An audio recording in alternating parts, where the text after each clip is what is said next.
Presenting the smartest giant in town.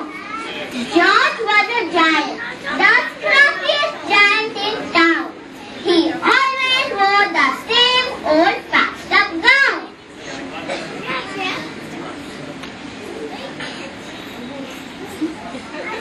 I wasn't the scruffiest giant in town.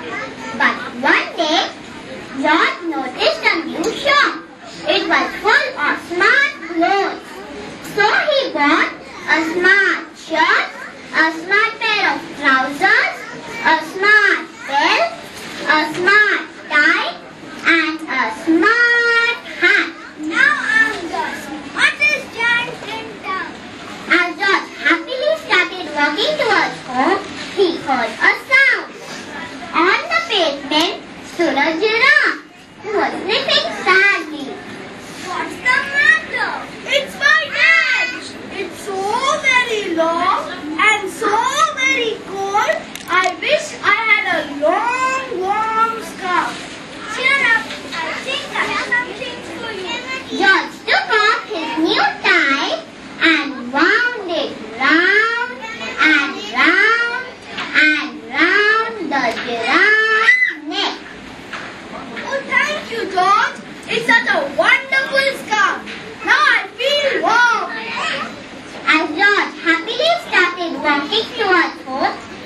stood a dog, one howling.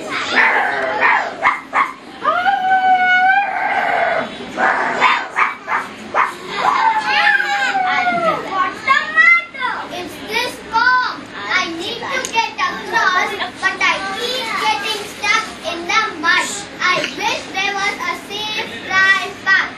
Cheer up, I think I have something for you. So, what do you think? John gets to the dog this time? Oh, really? Yes. George took off his belt and laid it over the box. Thank you, George. It has made an excellent path. Thank you. The wind started to blow, but George didn't mind. He started singing again. Time is the stop for a boat to the George on a boat, I will sail for a boat. Time is a house for a little white mouse. Is a bed for a fox. And a dog who was crossing the walk. My trousers are still falling down.